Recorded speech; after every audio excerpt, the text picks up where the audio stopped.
Hello, LAPCS scholars. Mr. Rally here once again. And I'm just like yesterday because I'm recording these on the same day. I'm outside where it's sunny and the birds are singing. So, all right, we're going to continue talking about American imperialism, and we will finish it today. So make sure you have done part one before you do part two.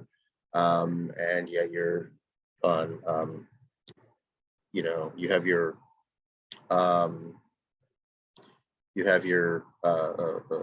video on the one side, sorry, and open up another tab and your worksheet on the other. So you can work on your worksheet by watching the video. Boom. And then you hand it in to me and then we're good to go. And you will use that worksheet in order to help you on your quiz on Thursday. Okay, so first of all, imperialism. Don't forget what imperialism is, okay? If you don't remember the definition, look on your worksheet right now. Okay, so now we're going to talk about the Spanish-American War. So the causes of the Spanish-American War. Number one, there was an interest in Cuba from the United States. Jose Marti was a Cuban revolutionary who was living in the United States. There was also yellow journalism, the Delom Leta, and the explosion of the USS Maine blamed on Spain. So we're going to talk about those things. So just a moment. Excuse me. My allergies are bad today, so I'm going to drink some coffee. This coffee's always good for Mr. Rally. Okay. And I'm outside. All the pollen out here is getting to me. All right, anyway. So, all right, so U.S. interest in Cuba. The U.S. had wanted Cuba for a long time. Remember, back in 1854, they tried to buy Cuba from Spain. Spain said no. There were business interests such as sugarcane. People love their sugar. Sympathy for Cuban rebels who were trying to free themselves from Spanish rule. Okay, so that was important. So at the time, Cuba was a colony of Spain. Okay. There were two failed rebellions in 1868 and in 1878, and they were bloody. They were terrible. Jose Marti. So he was a Cuban revolutionary. He lived in exile in New York City. He tried to spread public sentiment for Cuba's independence or support. American opinion was split. Business people supported Spain in order to protect their investments, which would be, mostly the sugar. Other Americans were enthusiastic about the rebel cause.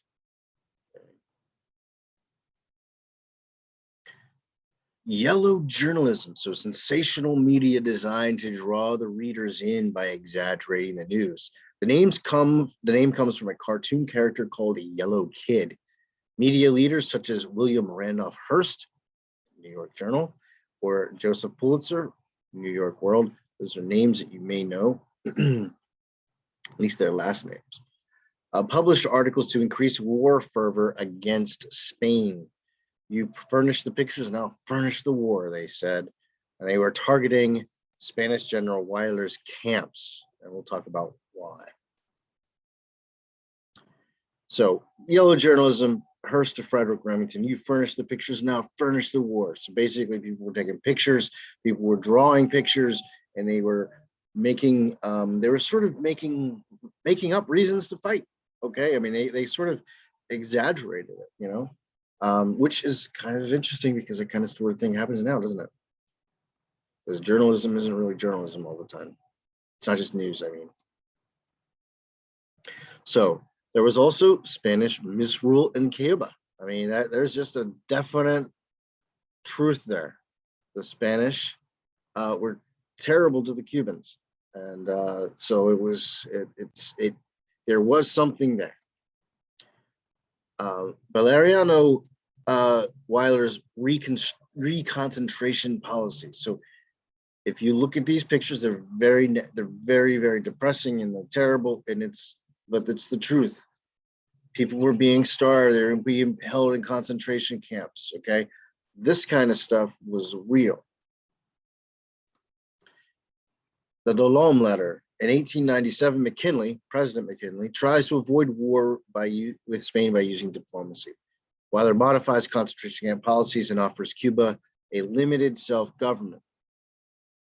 But in February 1898, a Spanish diplomat called the President of the United States, it was McKinley at the time, weak. And it's never a good idea to call the President of the United States weak, especially in that time period, because then he might want to prove a point. So it was leaked to the media, and this increased the anti-Spain feelings. The Delhomme letter. So he was the Spanish ambassador to the United States. He criticized President McKinley as a weak and a bitter for the administration of the crowd, besides being a would-be politician who tries to leave the door open behind himself while keeping on good terms with the jingos of his party. Wow, those are some serious words. But basically, he was just saying that he always kept the back door open so he could escape if he needed to, because he was weak. And these things were not taken very lightly. So the USS Maine explodes on February 15th, 1898 in Havana Harbor. 260 men were killed. Spain was blamed by the media, yellow journalism. Hearst's paper headline, "The warship Maine was split in two by an enemy's secret infernal machine," increases war fervor against Spain. Remember the Maine became a call. On April 20th, the United States declared war on Spain. Now, did Spain explode the Maine? Nobody knows for sure. But studies have shown that it probably wasn't. It was probably because the munitions, all the things that are explosive, were in the very next room, right next to the engine room. And that wall between the two can get pretty hot. And in this time period, ships exploded a lot because of this, or regularly, maybe not a lot, but regularly because of this design flaw. Remember the Maine and to hell with Spain. So look at all of these pictures that were drawn and photographs taken. These are important to kind of like take a look at. So the Spanish-American War continued. Part of the Spanish-American War was War of the Philippines, because Spain had control of the Philippines. Philippines were a colony of Spain at the time. April to August 1898, George Dewey attacks the Spanish fleet in Manila, capital of the Philippines. The Filipinos joined the fight against Spain. There was a war in the Caribbean. The Rough Riders, led by Theodore Roosevelt and Leonard Wood. Theodore Roosevelt would become our next president. He was a very tough guy. We'll talk about him more in the next week. Gained victories at Kettle and San Juan Hills. On July 25th, the United States invaded Puerto Rico. August 12th of 1898, there was a ceasefire. The splendid little war was over. Actual fighting lasted only 16 weeks. December 18th, 1898, the Treaty of Paris of 1898. Remember, I've said this before, there's been a lot of Treaty of Parises. Officially ends the war. So it's important to understand that Spain had this huge empire, remember, but that empire was fallen, remember, because all of these Spanish colonies in Central and South America have been fighting for their independence, and slowly Spain's empire collapsed, and the United States in the Spanish-American War put the final nail in that coffin. Spain had no chance, none. The United States was an up-and-coming power.